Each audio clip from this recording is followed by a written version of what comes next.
Hello again, faithful listeners. Yeah, I think we determined there's more than one now. So, hello, people, and welcome back to the Two Stewards Show. Show. It's an echo chamber. You're just talking to yourself. My name's Mark. I'm here with Brent. In case you haven't met us before, hello. Nice to meet you. Hello, Brent. Thanks for tuning in. Yeah, and here we are. So, we just want to build off some previous episodes and just talk a little bit about Bitcoin culture. We're still kind of exploring how it is, how Bitcoin works, and still trying to get your vocal cords warmed up there, Mark. Yeah. Well, the vocal cords okay. It's the connection between the brain and the vocal cords. It's not working so well as it usually is. Oh man! But in any case, I wanted to talk a little bit and explore a little bit more about Bitcoin. Usually. Okay. You want to explore more about Bitcoin? No, a little bit more about Bitcoin culture. Oh, okay. And then specifically, how Christians can interact with that. Because if you think about Bitcoin culture as a can of worms, do you really want to get into that can of worms? I mean, I don't really like worms. Okay. The only use I have for worms is fishing, but I don't like fishing either. So, so maybe we just skip this episode. Maybe a can of spaghetti. Okay. There's a can of spaghetti, I could eat that. All right, we're going to eat this up. All right. Yeah, no, I think it's important as I've gotten to know more about Bitcoin, and then you discover that there's other people interested in it. Yeah. And like, oh wow, and there's actually a whole culture, and there's varying degrees of the culture. But as Christians, if we're, getting into something different or learning something new, we're supposed to be leaven in our culture, if you will, right? In our current culture. I think we kind of understand that. Leaven is yeast. Well, yeah, sorry, yeast. That's a biblical reference for people. Yeah, it's not 9, 10, 11. No. I'm talking about yeast. You're supposed to pretend that you're 11. Right. No, but we have to positively influence whatever sphere we're in. Like as yeast causes dough to rise. Yes. Okay, that makes sense. Yeah. And sorry, I wasn't very clear on that reference. But so I think we kind of understand that to varying degrees in the culture we have now. We can get involved in different things, or just in our daily walk. So this conversation that we're about to have might be a little bit, more relevant to people once they've gotten into Bitcoin, started reading some stuff and looking at it, whatever. But maybe we can how to do it as a warning. Well, so a lot of the culture that we see in Bitcoin overlaps other reactions to current culture. Right. And, specifically, I'm thinking of the very strong libertarian bent that a lot of people have. So not every libertarian is a Bitcoiner. Not every Bitcoiner is a libertarian, but probably pretty close. And, again, we've talked about Bitcoin as the response to a problem. And then, different ways of thinking as a response to corrupt culture as well. Because it's not just our money that's broken, our culture is too. So we're getting a little more, ethereal with this kind of conversation, but I think it's important as we kind of extol the virtues of Bitcoin, and again, not financial advice. Yeah. But as we talk about this more, we want our listeners to understand some of the caveats as well, and not fall into those traps. So it's, when you're moving away from sort of that Keynesian paradigm, so I guess the old way of thinking. Gideon's eyes are like, what is Keynesian paradigm? Okay, sorry. I'm not supposed to use words with more than 2 syllables. Bull. That's 3. Oh, man. Parts. You're not supposed to use words. No, but our current way of thinking about economics, sounds especially. Like your brain is starting to connect now. Yeah, I got to slow it down a little bit. No, but the current way. 1 year, maybe you're a maxi. Maybe. No, but the established way that we think about our economic system for sure, right? John Maynard Keynes was a guy. He was an economist, early 20th century, and we've added to his thinking. Like that's, the idea with Keynes is a numbers-based approach to economics, which we've kind of realized doesn't work because there's psychology involved, but it's also a centrally planned approach to economics. So, Cole's notes from like my OAC economics course was when there's a recession, the government spends money to like stimulate things and to bring us out of the recession. And then when they're making money, the government is supposed to save money for the hard times, right? Which on the face of it sounds really good. Implemented, doesn't do very well. But that's kind of the system that we're used to. And now we've added, a dash of modern monetary theory, or maybe more than a dash, which is basically like deficits don't matter. It's just how you shape the economy. You have an unlimited pot of money to pull from because you're the government. Individuals can't do it. You're the puppet master, and you just have to kind of make the dance. Yeah, kitchen table budgeting does not apply to governments. Is the basic rule, right?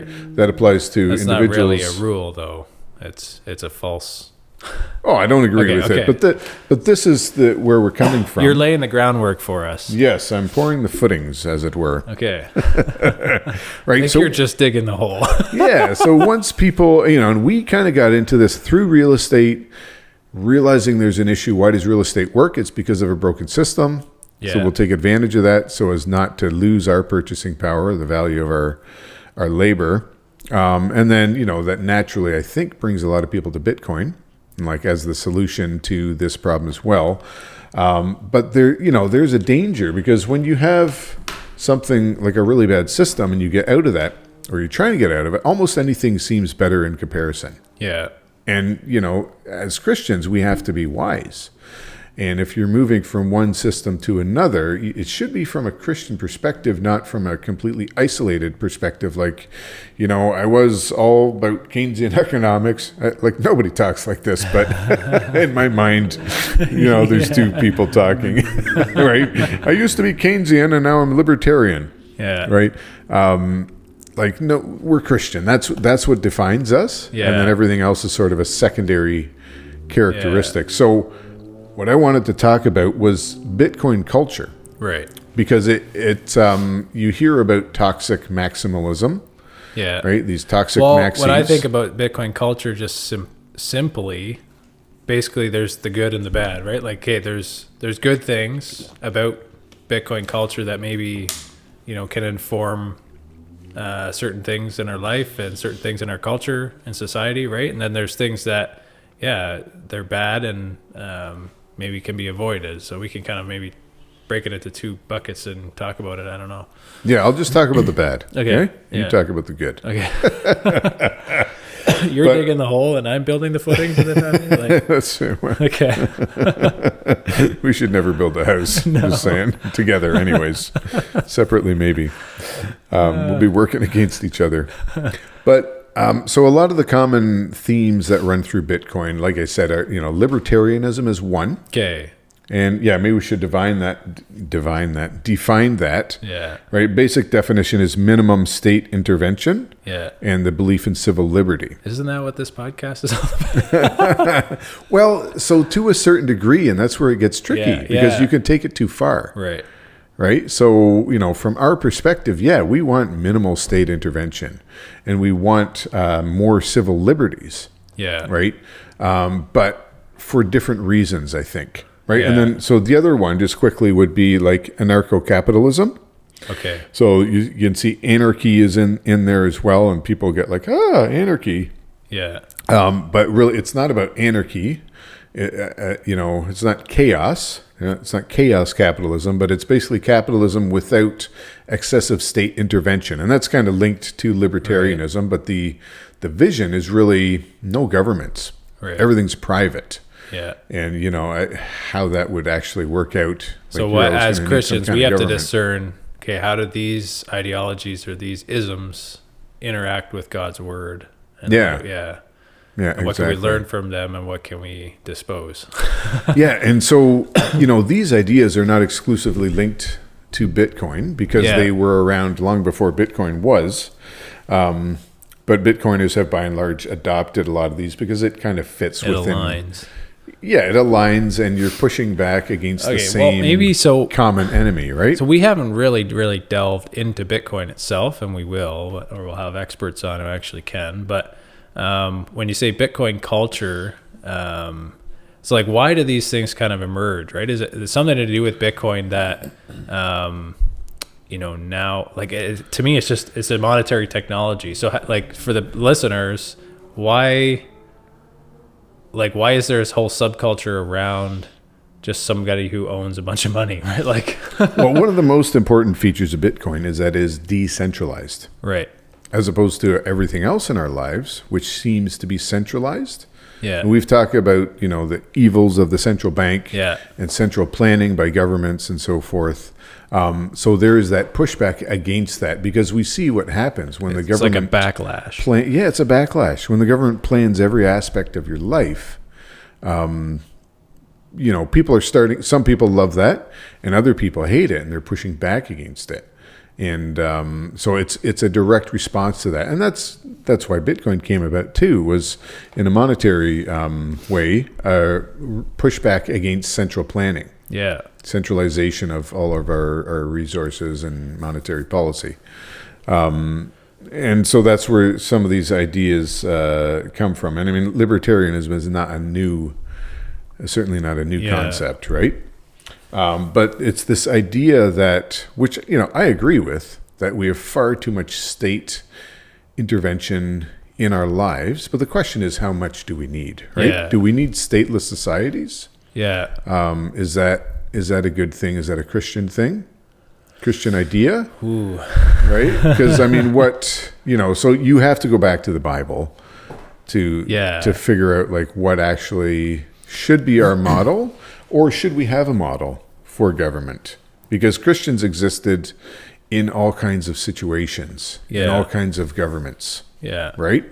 And Jesus didn't call for a radical new kind of state. Yeah, he called for how we interact with other people, how we interact with the government. Yeah. That to be radically Salt, changed.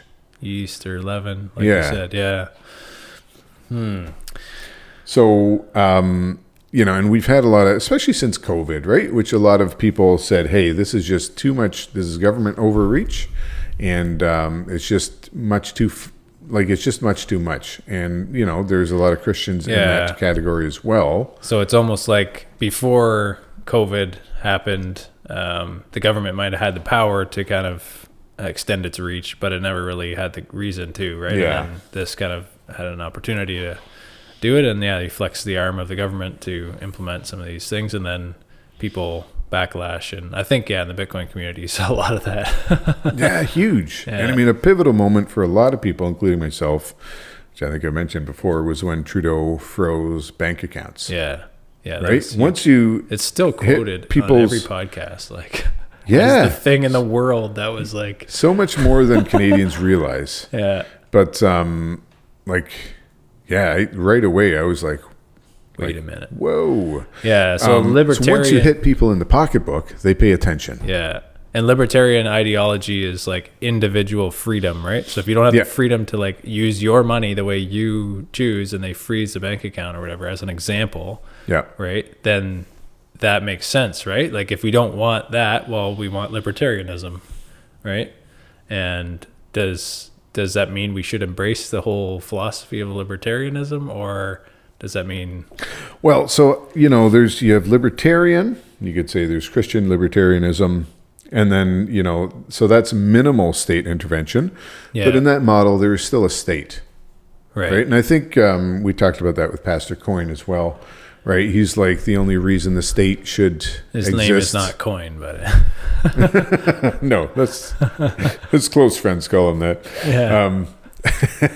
No, the reason the state should exist is for justice. Yeah. Right, and my thinking is the state should exist to protect property rights, but that's kind of related to justice, because if property rights are violated, then justice needs to happen, and that's I think that's the real raison d'etre for the state, not for all the other things. I think Christians, maybe we need to zoom out a bit, because I think Christians have a perspective that's quite different from all these different isms, in that, like, we have an eternal perspective, right? Yeah. So when we look at our money, when we look at, like, all of these things are in context of eternity. So really, our eternal future is set because we have been redeemed by our Savior Jesus, right? So now we have we have hope for this life, and we live in a corrupt world. Okay, so that's kind of the context that we look at all these things, right? Yeah. And then you might start thinking about, okay, should we have this type of government? Should we do this?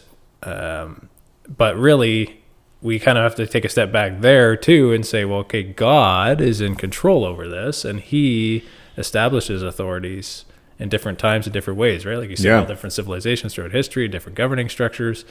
And we live in the one we live in now, and we might be opposed to some of the things they do. But at the end of the day, the Christian perspective is that God put that in place, and it's for our good, and it's for a reason, right? It's part of the outworking of his plan of salvation. Yeah.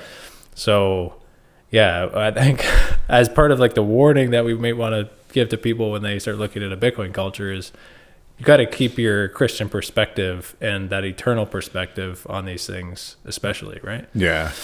Yeah, we were just studying like Jonah, and then tied in Jeremiah 18 to that. Actually, that reminded me of what I find humorous point that I want to make.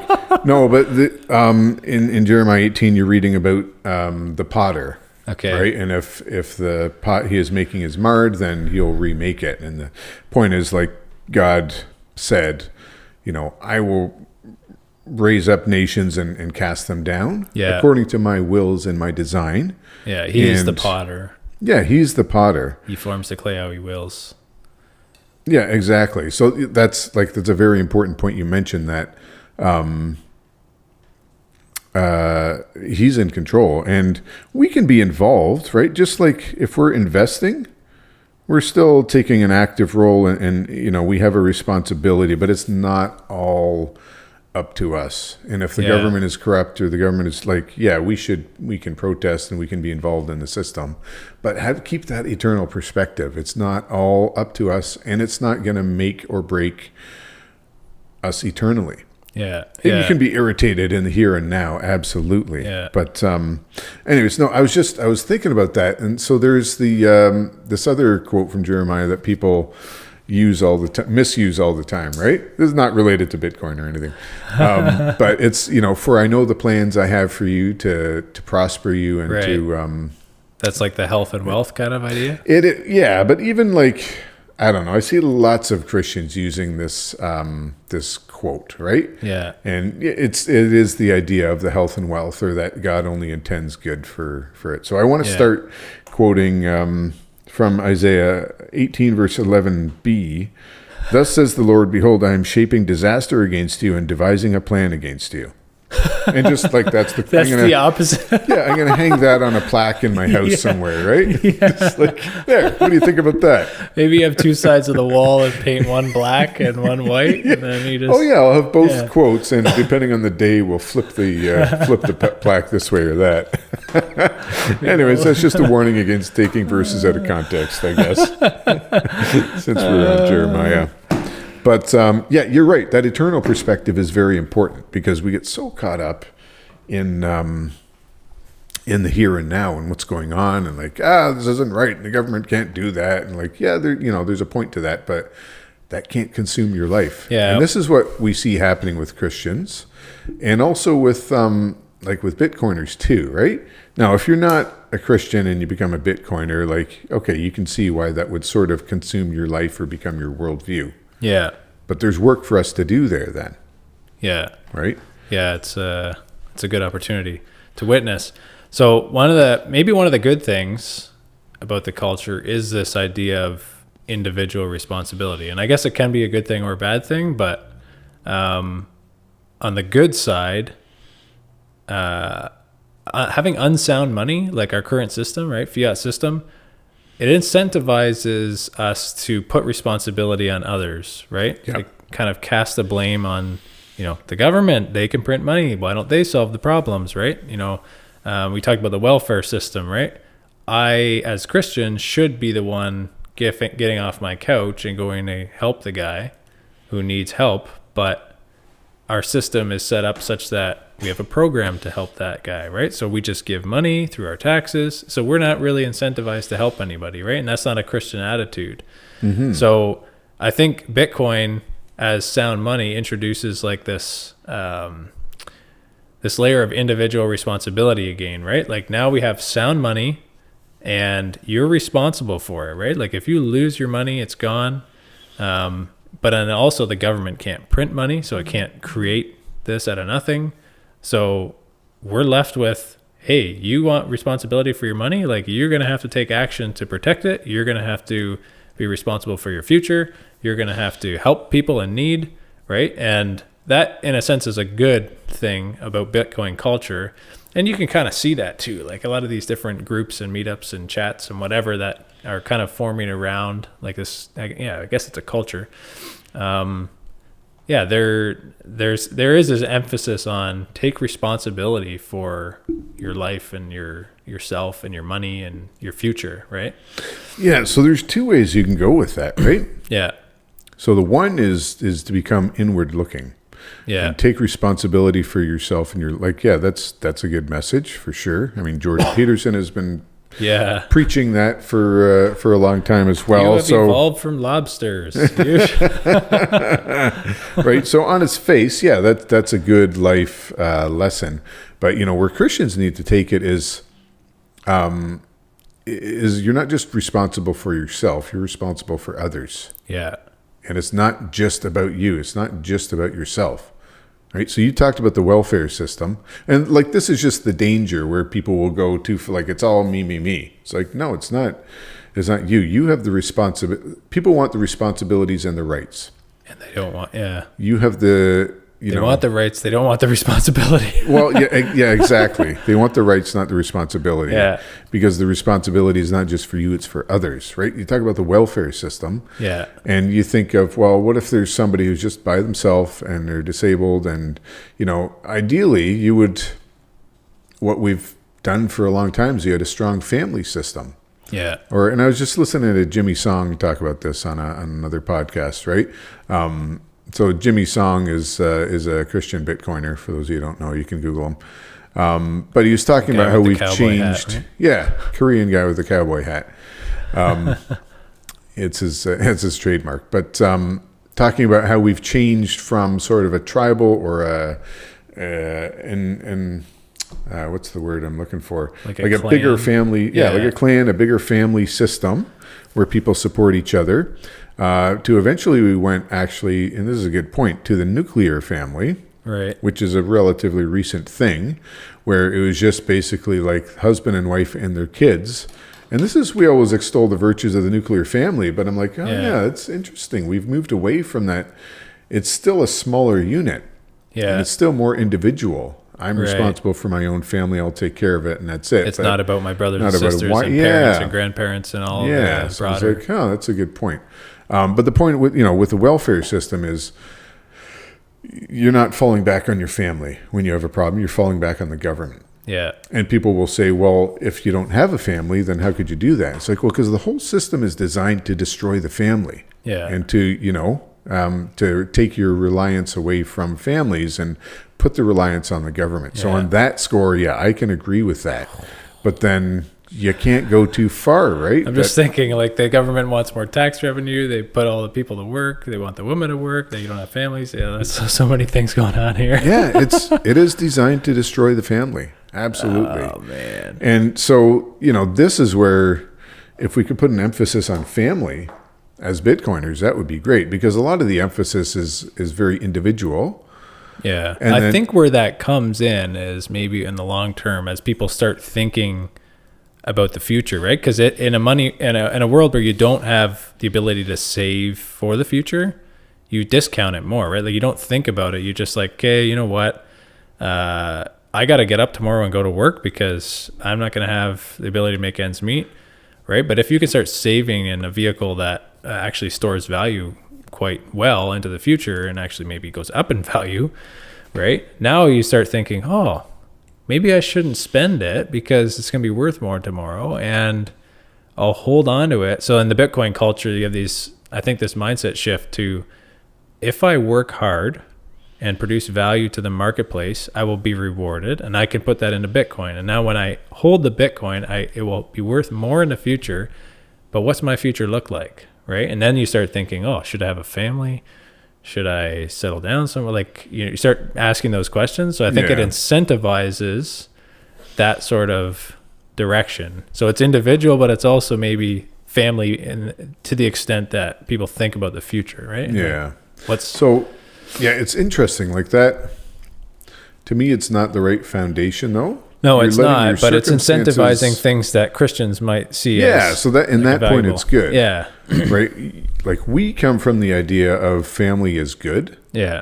And because it's God's design for... It's, yeah, and like not for every single person, right? Paul was a single man. Yeah. But in general, family, that's how cultures are built, is on family. And, so we believe that because of God's word and God's design, not because Bitcoin makes it easier to have families. Yeah. But, if people get led to that idea, and I think more people are, then that's great. But then I think, as Christians, especially in a Bitcoin world, then we have a responsibility to engage with people and to explain to them, or I don't know, explain. I don't want to be patronizing, but to show them, like, why. Come here, young. Sit at my feet, you. No, but explain to people why, like, the importance of family. Yeah. And you get their different ways, but it's because of what God designed, right? Even the individual rights. Yeah. So this is this is a very strong thing. This is your big thing. I don't know. It's one of my big things. No, but Bitcoin is very big on individual rights. Yeah. Right. The sovereign individual. We've that's a book. That book. And we're gonna do a review when I get it back from the person I lent it to. But. Okay. You can borrow mine. Oh. But anyways, the idea of individual rights. Right. And so Christians versus non-Christians have very different ideas about human rights. What are human rights? Well, how does Bitcoin affect the rights? Or how do you think Bitcoin culture kind of...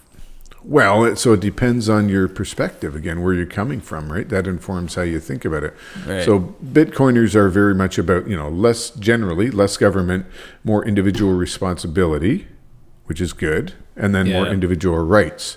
So as Christians, we believe those rights accrue to us because we're created in the image of God, Imago Dei. And the reason Bitcoiners might think that is maybe because it's a peer-to-peer system where, like, I hold my value, you hold your value. We can translate it. We don't have to rely on some trusted third party to do a transaction. I can go to work. It's whatever I have is mine. I have my keys. Like, I store my coins. Like, I'm responsible for it.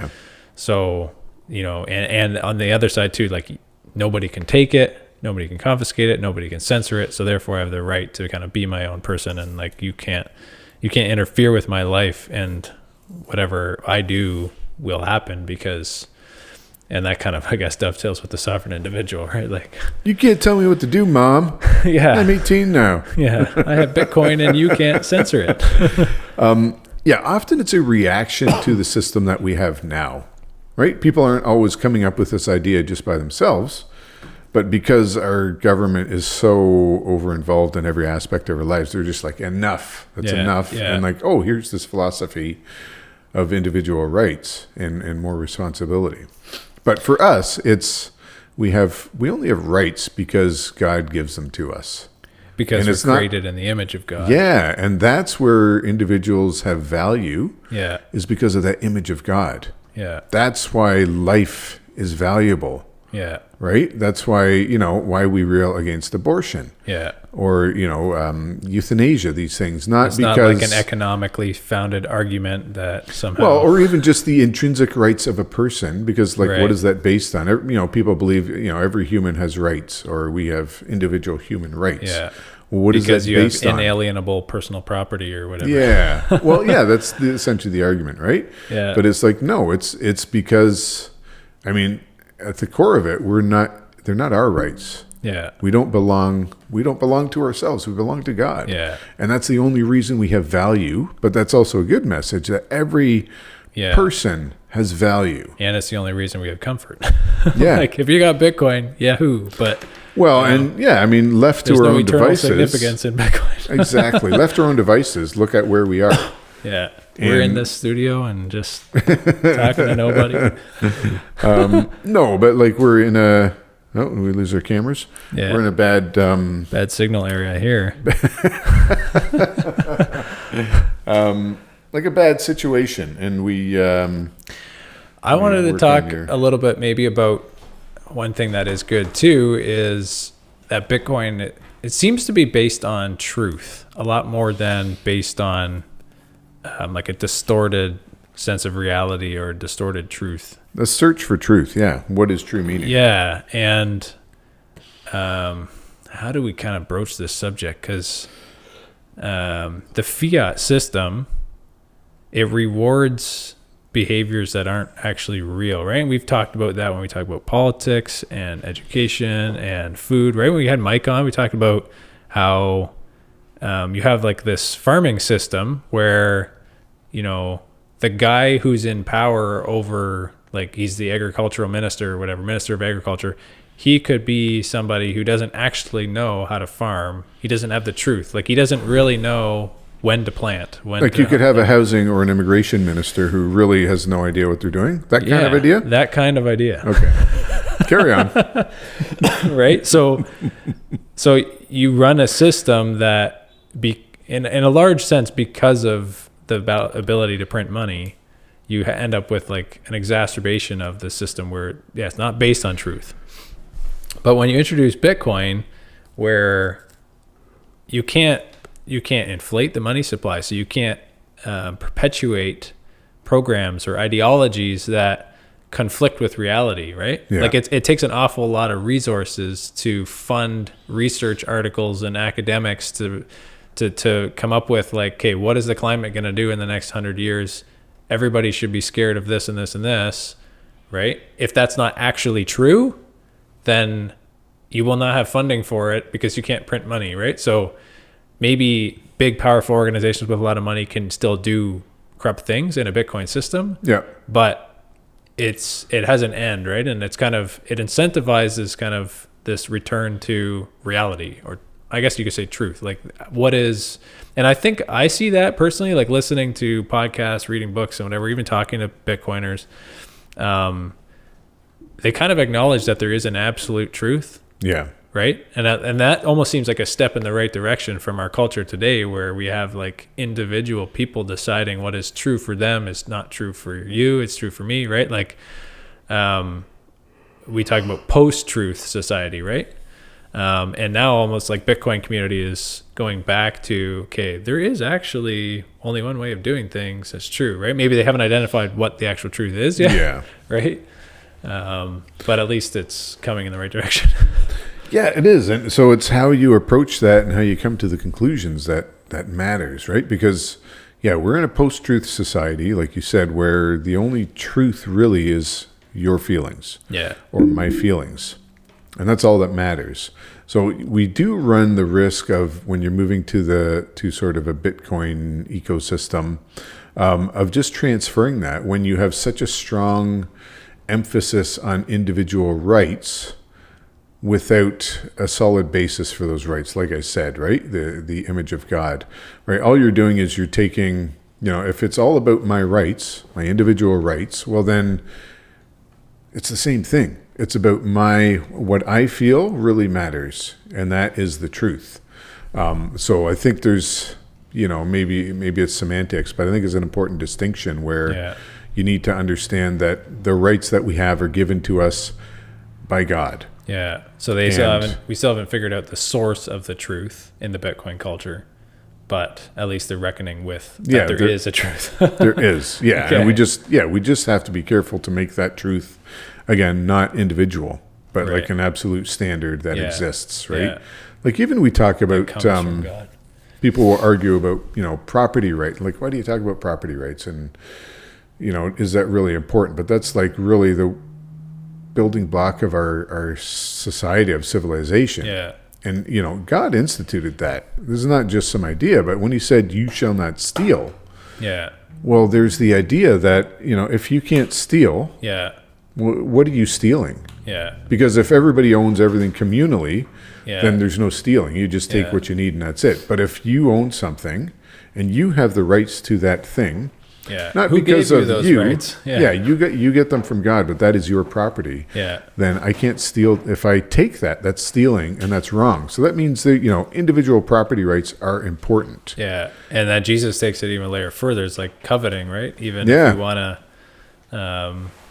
to have what the other person has before you even take it. Well, that not just Jesus, but that's one of the Ten Commandments, right? The OG. The OG rules. The original rules. Okay, we've gone off the track here again. Yeah, a little bit. No, but if you think about the Bible as a guideline for society, like there's a good one. Property rights, very important. But because they were given to us by God, and at the end of the day, we're using our property for His glory, not because you have intrinsic value, Brent, and therefore your property is sacrosanct. Yeah. I almost think like, okay, no matter what you have, if you have fiat currency or Bitcoin or whatever, like, okay, it's a gift from God, but then what do you actually do with it, right? Like you just sit on it, you use it for your own personal pleasure, you try to enhance your lifestyle or well-being or standard of living, or do you use it to serve other people, right? And I think that's lacking in the Bitcoin community too, is this heart position of, like, some people are obviously generous and giving because they realize, like, hey, I didn't really do anything to get this or whatever. But that's the Christian bent. It should be the Christian bent no matter where you are on the financial spectrum, right? Like if you have lots or not very much, right, you should be applying yourself to get more, to give more. That's kind of the mindset. Yeah, and people will talk about, especially people who were in Bitcoin early and have done really well. Yeah, like yourself. Not like myself. Wait, didn't you buy it for your birthday, or you got? I'm talking about early, like 2015 kind of thing. You threw me right off there. You bought 10,000, or you paid 10,000 Bitcoins for pizza. Yeah. Wow. No, but people talk about being grateful. This isn't just Bitcoin, but people who have done well in life, right, financially. Yeah. They talk about being grateful and paying it forward. Which good principles. But again, if you're grateful is a verb that it's what do they call it? Transitive, I think. So that means there's an action that you're passing on, you're doing to something, right? If you're grateful, grateful is an adjective. It's not a verb. But maybe we should just stick away from grammar. But the point is, you're grateful to someone. Right. Who are you grateful to? If just the cosmos? Yeah. Right? And people will talk about practicing gratitude on a daily basis, right? But it's like, to who? Yeah. If it's not to God, then yourself? Yeah. That doesn't pretty seem magnanimous to go walking around giving out money and say you're grateful to the people you just gave the monny to. It's like, thanks for making me feel good about myself and that here's some money. Yeah, grateful to. Yeah, acknowledge where it came from. Okay. So, anyways, that's not. People who are helping others, that's awesome. And it's great to see some of these stories where people are being lifted out of poverty just through having sound money. That's great. But again, with all things, it should point to Christ. Did you have anything else on your list that was like throwing Bitcoin culture under the bus? Oh yeah, a little. I got lots. Well, this is coming from two guys who are like keenly interested in Bitcoin and like to study it and buy it. Yeah. But you have to have your eyes open. Yeah. Right, because again, coming from a lousy system, anything else seems great. Yeah, and if you don't have your eyes open when you buy Bitcoin, like you could put an extra decimal place in there. And money goes away pretty quick. Yeah, no kidding. So we've talked a little bit about libertarianism. Yeah. Right, minimal state intervention. I can agree that's good. Strong emphasis on civil liberties. Again, personal rights. We have to understand where they come from. But the other idea, going a little further, is anarcho-capitalism. So you got Stefan Livera as one person who would identify as an anarcho-capitalist, and that's a step further. It's anti-statist, right? Basically, they say we should abolish states. Yeah, shouldn't have any states. We should live in a state of self-regulation, and everything should be privately controlled. So even like courts and justice and stuff should be private and kind of run on a consensus basis. And that's, I can see a lot more. From the members of the society who live there buying into it. So I see a lot more problems with that approach.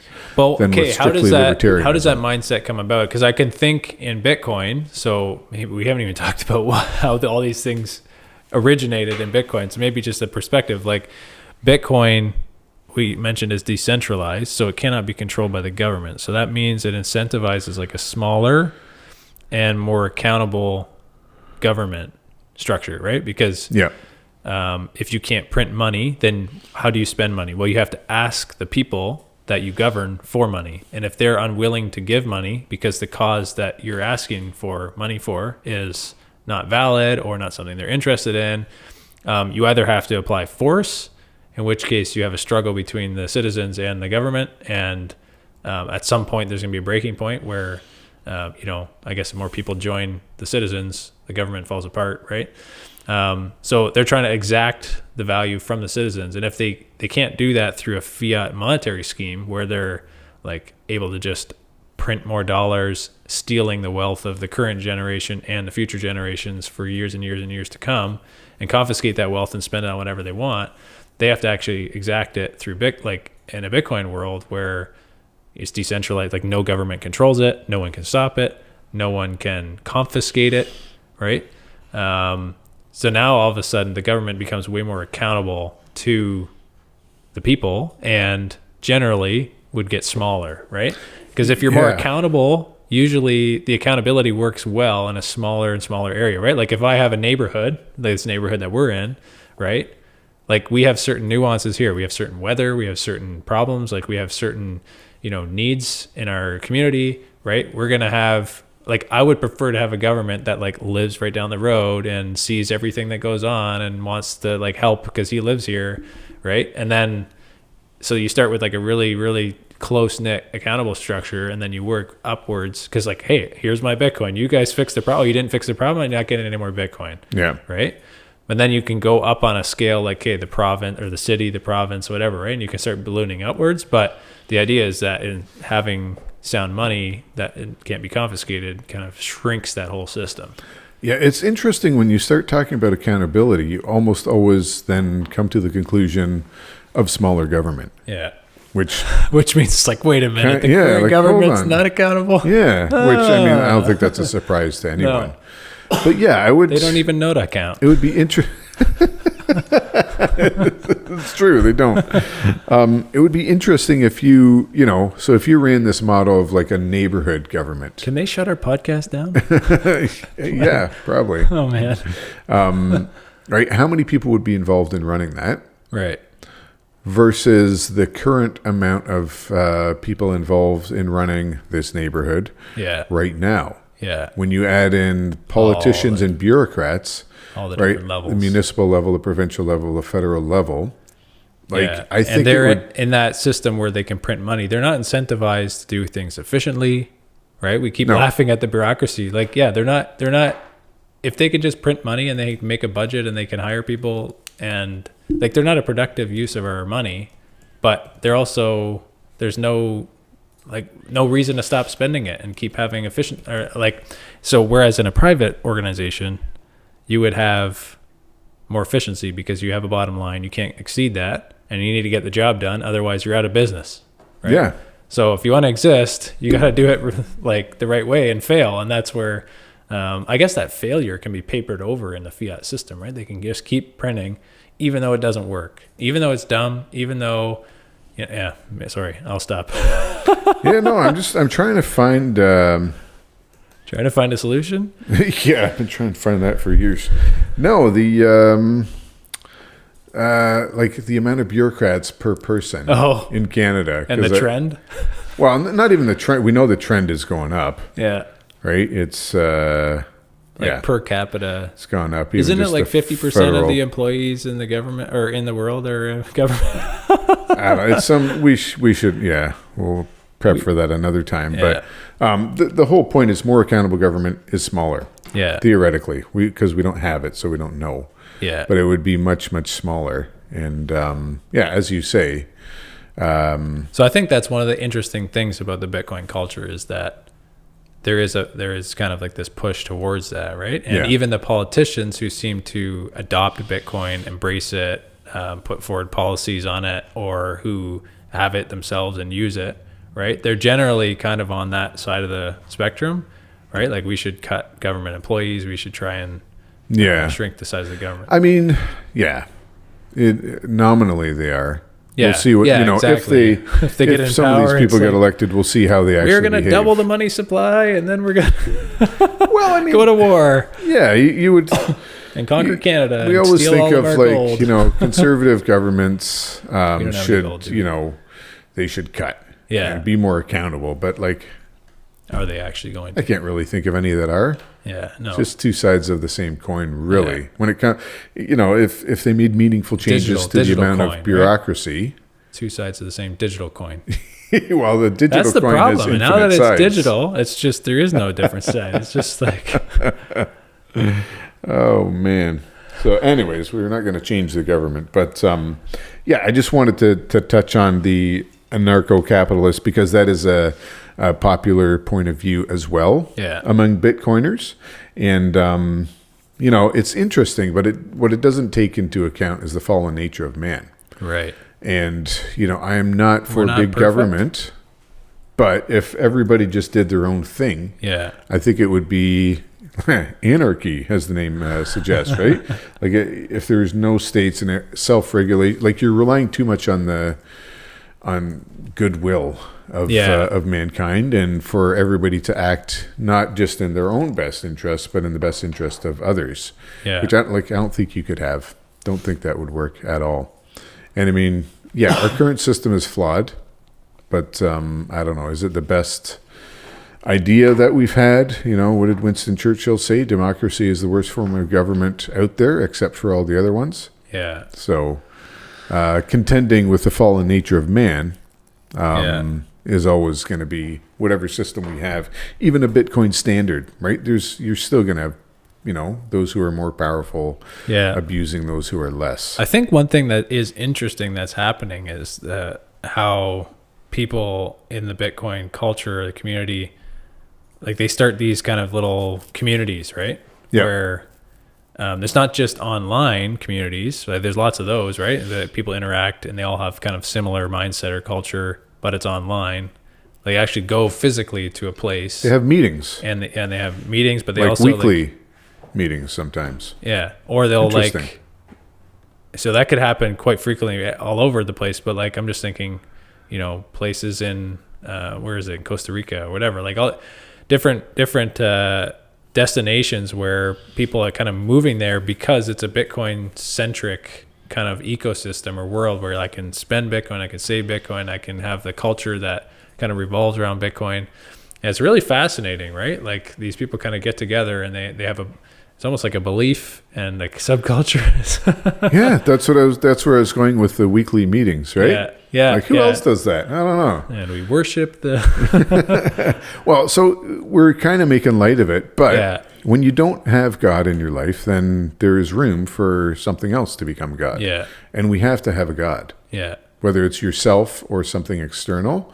Yeah. Man was designed to worship something. Yeah, we're going to worship something. And so that's sort of one of the, I guess, the things when you're talking about Bitcoin is, what are you worshiping? Yeah. And where we have a responsibility, if we're in the Bitcoin world or whatever, is to tell people about the truth. Yeah. Right? Yeah, we know about truth. Truth exists, but here's the actual source of truth. Yeah. And that's God. And, lots of opportunities anyways. So, yeah. I think that's good. Most of what I wanted to cover. Just, I don't know. I think for the good, the bad, and the ugly. for Christians looking at who are interested in Bitcoin, who are getting into the into that culture, a framework with which keep your priorities straight. Yeah, and this is another opportunity.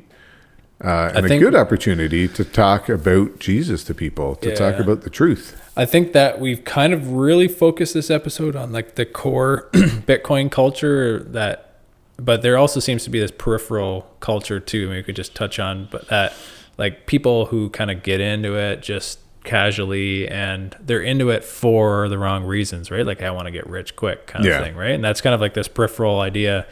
They want to, they see it, they don't do too much looking at it, they just see it as a way to make it big, and that's kind of the talk they go in, right? Like, I put money in this, and I'm going to double my money, and and that's kind of approach to be aware of too as a Christian when we look at this. It's like, you're going to kind of go through that layer first, and then you're going to get into this other layer. And I think we talked a little bit about that on the is Bitcoin an investment episode. It's not an investment. So cool, man. Yeah. Okay. Well, thanks for this lively chat, Brent. Yeah, it's a pleasure. As always. Yeah. So, to our listeners, thanks for listening if you made it this far. And until next time, steward your wealth wisely. Thanks for listening to this episode of the Two Stewards Show. If you like my voice better, click subscribe. And if you like my voice better, click share. If you like both, give us a 5-star rating. To interact with the show, feel free to reach out at hello@twostewards.ca. We will see you in the next episode. In the meantime, steward your wealth wisely.